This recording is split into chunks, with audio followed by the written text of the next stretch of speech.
Okay, now we got it?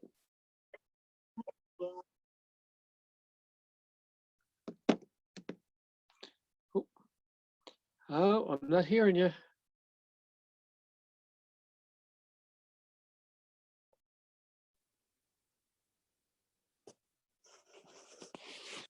Okay.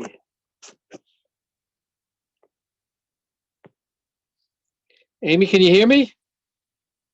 I can't hear you. Give me a thumbs up if you can hear me.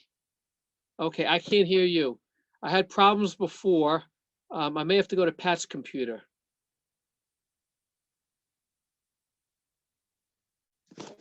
Let me see.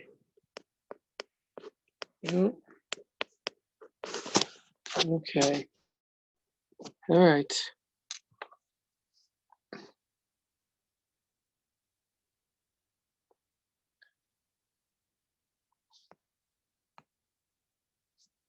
I don't know what to do.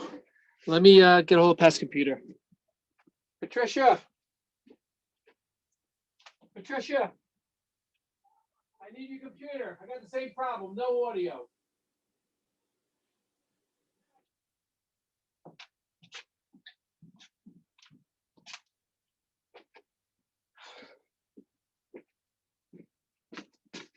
All right, Pat's gonna get her computer. We'll switch over to that one. See if that's any better.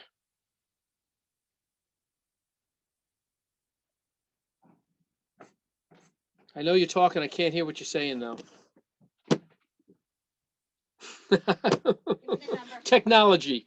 I sent it to PKRAR. I don't want, give me the phone number, that number I gave you.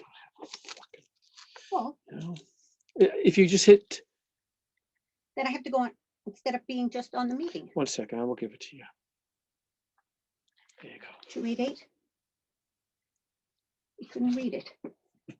It's gone. Give it to me again. Just read it to me.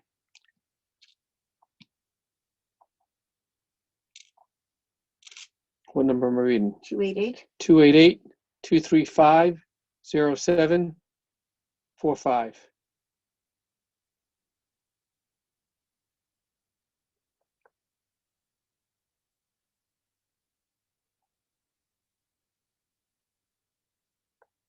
Is she on? Yes. Be patient. We're working on it. All right, stay on that same screen.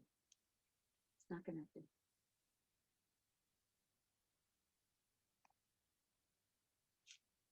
Try it again. 288-235-0745.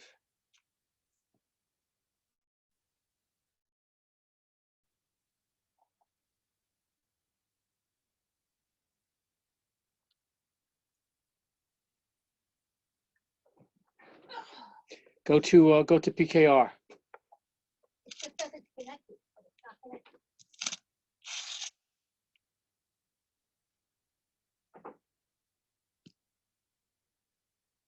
I'm trying to get on my phone now.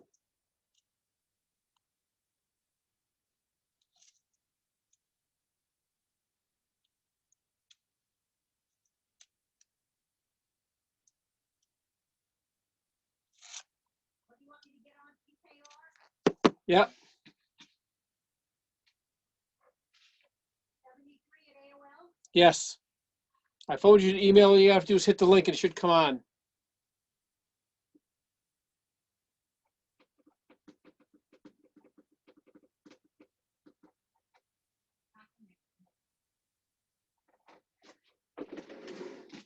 It's not working?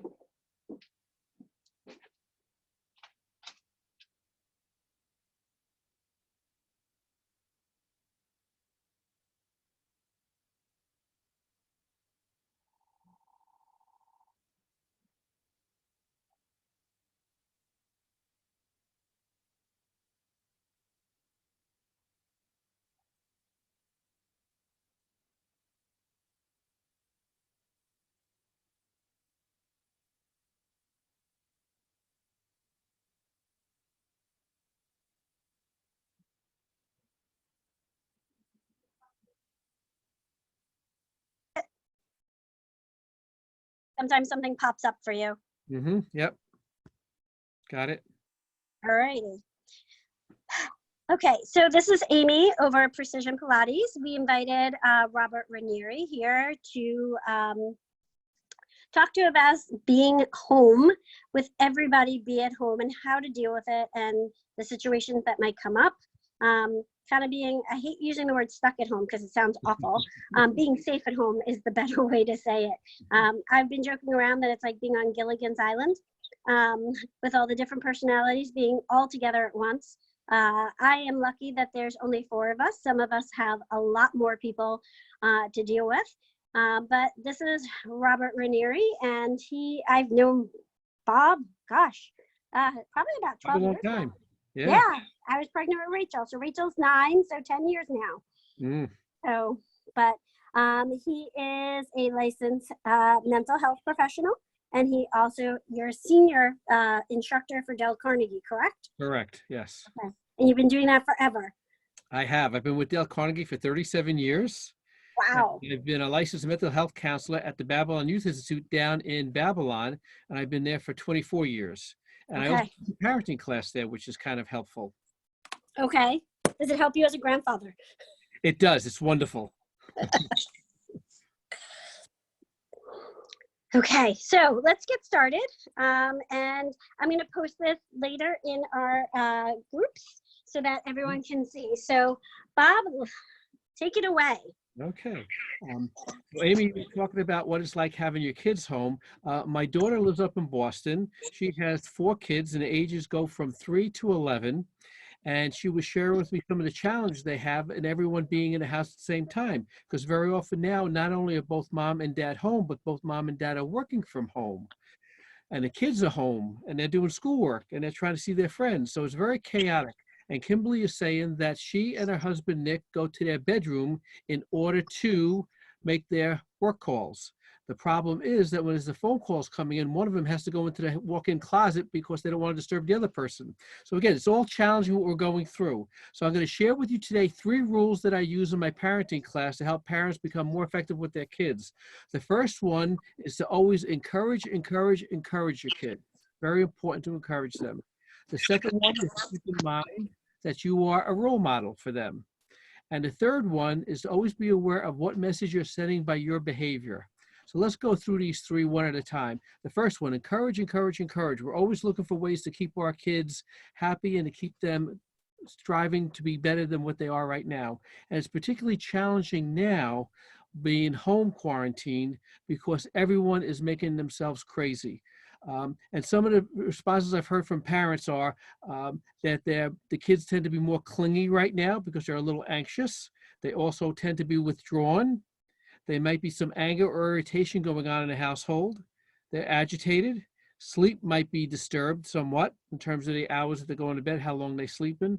There's some crying going on. Sometimes with very young kids, they can revert back to prior stages they've already passed through. For example, bedwetting could be still occurring. And then finally, as the kids get a little bit older, you might see some panic attacks. So the important part here is to remember where we are compared to where they are. We have perspective. I mean, let's take a look at what happened back in 2001 with 9/11. Terrific and tragic for us to go through, but we were able to get by it. In 2008, we had our recession. Again, very challenging, but we got through it. And finally, in 2012, we had Hurricane Sandy. Again, devastated Long Island, but we got through it. So as adults, we have a perspective that we can get through things. Unfortunately, our young kids have not been experiencing that. And they basically aren't sure what the future is holding. And that can create a lot of anxiety with them. Right? And one of the principles that we use in Dale Carnegie, principle number 17, is try honestly to see things from the other person's point of view. And that's what we have to do. We have to look at it from our kids' point of view. What's going on from their situation, right? All of a sudden, their world has been turned upside down. They don't have their friends to socialize with. I mean, they may do it online, but that's not the same thing. Their movements are limited. They're not going to school during the day. They're not going outside to play with their friends. So it's very overwhelming for them. And what we do from a psychological point of view, we look at this in terms of an event that has occurred. So an event takes place, and right now it's the COVID-19. because of the event, we have an interpretation of what's going on. And initially, we all realized how terrible it was. It's getting a little bit better now. But what happens is the interpretation is that this is bad. And this is what our kids are experiencing right now. Then what happens, we go into an emotional response based upon our interpretation, which means that right now, there's a lot of fear and anxiety. The kids are not sure what's going on. They've never been through anything like this. After we get through that emotional response, we have a physical response. Even as adults, we might be getting headaches from the tension, everyone being at home in the same place at the same time, being on top of each other. They could also be not sleeping as well because of the nervousness they have. So after this physical, or after the emotional, we have a physical reaction. And basically what's happening is that could be, this goes on over the period of time. Basically, we've been in this for about 6 weeks now, right? We don't see the end in sight. We're hoping that starting on May 15th, things will get a little bit better. We're not quite sure yet. We're keeping our fingers crossed. But what's happening is going on and on and on. We're not seeing an end in sight. So it's difficult to deal with. And basically, the effect that has on us is that we're overwhelmed. So that's basically what our kids are going through.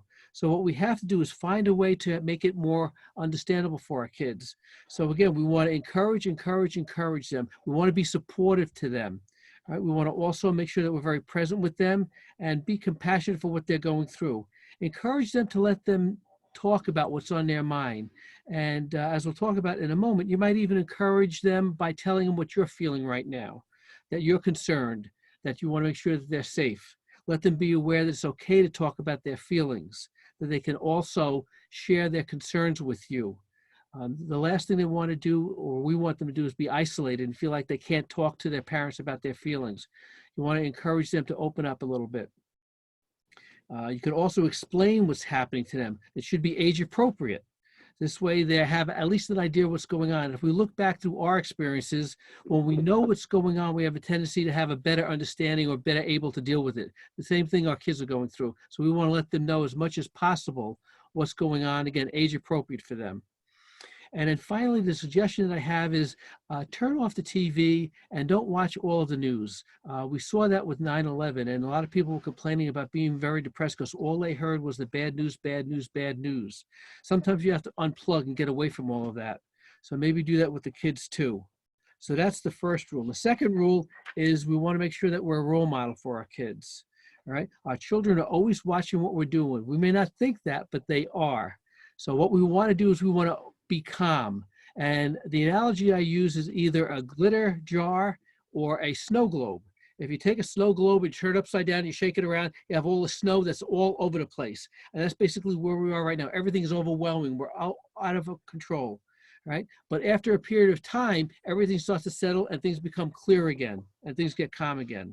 So as a parent, you want to represent that calmness to your kids. So even though you might be feeling a little anxiety also, you want to portray to them the calmness that they can relax a little bit better. All right. Talk to them about what's going on from your point of view.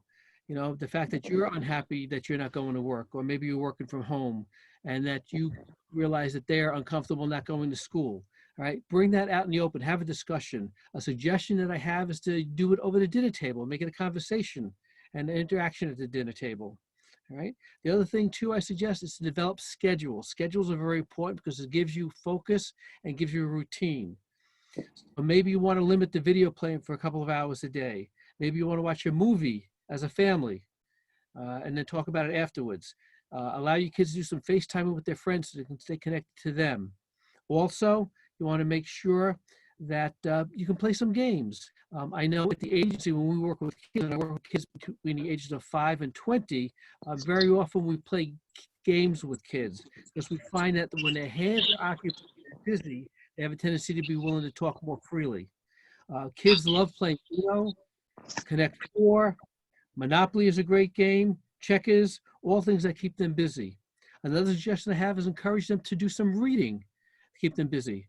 All right? Arts and crafts is a good thing to have around.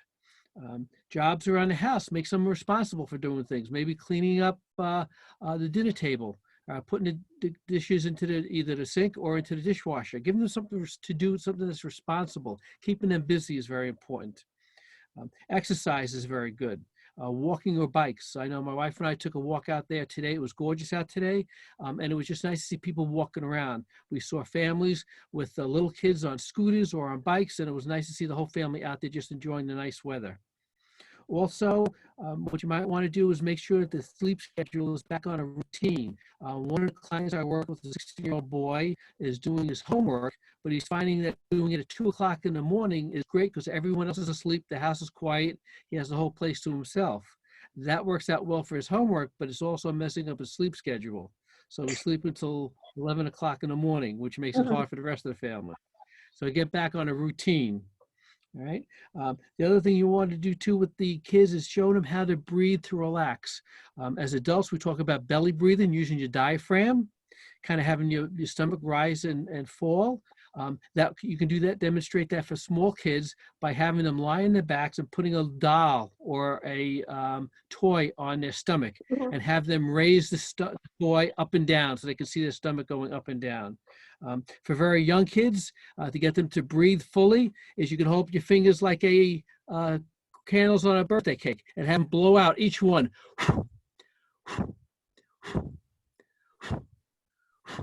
So they get used to getting the full air through their lungs. All right, very important. And the last rule I want to talk about is what message are you sending by your behavior? So if you are running around kind of anxious about what's going on right now, the kids are going to pick up on that and they're going to read into that and they're going to be anxious also. So what you want to do is relax and take a step backwards and basically show them that there are activities they can do that's not going to be fearful for them, but can be very calming and soothing for them. What you also want to do is demonstrate for them how it is to take some time for yourself. Self-care is very important at this time. Find something that you can do for yourself. I know for me, I have a tendency to enjoy reading. So sometimes at night, I'll go into the bedroom about 10 o'clock at night and I'll read for an hour. And for me, it just works out, kind of calms my day down, gives me a chance to focus on something else and kind of get away from all the craziness of the day. So you're looking for activities that are going to help kids to kind of relax, be more informed, and also to be better at it. Now, Amy, you have any suggestions that you've seen from your experience that would be helpful? Well, one of the things I've been doing with Jared, he's in middle school, is I've been telling him to set a timer on his phone and pretend he's actually in school and go period by period to each class. And then when the 40 minutes is up, or 41 minutes, give yourself a break and then go back to it. Go back to the next class. This way you're not like, well, did I do that subject? So if I'm trying to keep him on routine, as far as with his classwork. The only issue in our house right now is because I am live Zooming. I will let the kids do their schoolwork until I'm done teaching, because I have to worry about being kicked off the internet, because if they're on something that kicks me off, I can't afford to be kicked off from teaching a live class. The kids, so like for Rachel, we're trying to do Pilates with her. She has a class every week which we're doing for her school, for her horseback riding school, because all the stables are closed. So the kids aren't riding, and her poor horseback riding instructor has to ride every single horse every day because it's bad for horses not to exercise. So she has to ride, I think she has 9 horses. She has to give them exercise. So we're trying to stay active with that as well. My kids, because I am a children's yoga instructor, they do meditation with me. So we are doing that. Do you ever use an overball? No. It's this ball that looks like a spiky ball, but it opens and closes. And we used to use that for breathing purposes, for teaching kids how to breathe. In children, like to use when you open the ball, that's when you inhale. When you exhale, you close the ball and let all the air out. So that is a great tool. They sell them on Amazon. I think they're about $20, but it's called Oberman ball or Oberball. And they use it a lot for techniques for helping calm and relax kids. Yeah. So one of the things I try to do is tell my kids, I've been running every day, that it's me time. and that me time is just as important as time with the family. It's so I can decompress and get rid of everything. Ari hops on the bike or goes out for a run as well. So they know that exercise is really important, and me time and self-care is really important. One of the other things we're doing as a family, we're making masks, to give back and teach the kids that it's a community effort, the COVID-19. And, some people feel helpless because they can't do anything. So it's kind of like our way of not feeling helpless and being able to contribute to it. 2 of us are high risk, so we can't go out. So this is our way of giving back and helping with the crisis. And this ties in with those 3 rules. Again, you're encouraging your kids to get involved in some activities, giving back to the community. You're being a good role model by taking me time for yourself, and your husband doing the same thing. So the kids realize it's important for self-care. And then you're also, what message you're sending by showing that you're all in this together. So it's very valuable that the kids are learning the right way to handle the crisis that we're going through right now. Right? Yeah. And I have a couple of word principles. In 1944, Dale Carnegie wrote a book, How to Stop Worrying and Start Living. And basically, there are a couple of principles that I find very helpful in these crises that we're going through. The first one is live in day-tight compartments. And basically what that is saying is just live one day at a time. Don't worry about tomorrow. Tomorrow's not here yet. Just worry about where you are right now. The next one is a great one that I use quite often when I was first introduced to this. This was probably about 40 years ago I saw this one. It's called the 4 problem-solving questions. The first question you ask yourself is, what is the problem? The second question you ask are, what are the causes of the problem? The third question you ask, what are the possible solutions?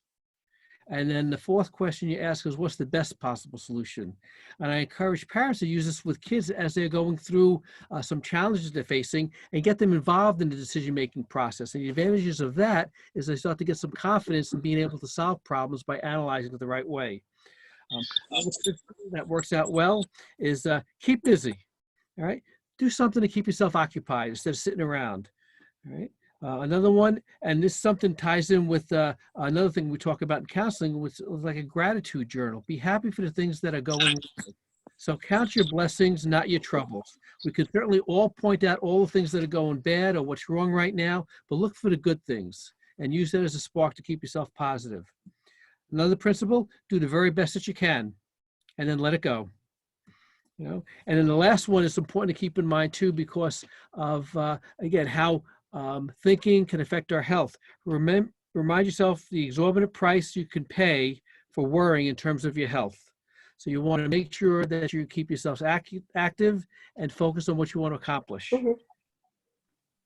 All right. Thank you. You're So, welcome. that the whole being stuck at home versus being safe at home is just one word changes your outlook in the situation. Stuck at home sounds awful, right? Mm-hmm. But safe at home sounds like, okay, we're safe here. We're going to be okay. So it's all how you look at the situation. You can either be the glass half full or the glass half empty. So I definitely think a lot of the folks at the studio definitely are more of the half full type people, because they're already being proactive with themselves. And I don't remember, probably about 10 years ago, I heard someone say, ask yourself, I don't know if you've heard this before, if this will matter in 8 days from now. Mm-hmm. Yes. Will this matter? Why are you getting upset? Will this matter in 8 days? Because if it will matter in 8 days from now, then maybe it's worth, putting some energy into. But if it's not going to matter in 8 days from now, let it go. Yep. And that ties in with also, instead of being very reactive, just be proactive and take the initiative with it. Yeah. So, but yes, So, thank you for taking your time out of your day and doing Thank this you, for Amy. me. Yeah. I enjoy And if people want to ask you questions, do you have a website? Do you have an email? Can you send it to me so I can post it in the comments? Do you have regular classes going on for parents? The parents classes that we were running down in Babylon, unfortunately now we're closed, so we're not running any Okay. parenting classes. Okay, When we open up, hopefully we'll start again. In terms of reaching me, I can give you my email address. okay. If you can text it to me, I'll put it on the, what do you call it? On the Facebook page. Yep. Okay. Thank you so much. Thank you for Thank you, spending Amy, time with for me. doing this. You have a great evening, and tell Pat I said I will see her tomorrow. I will. Thank you. All right. Have a great night. Thank you. Thanks. Bye. Bye.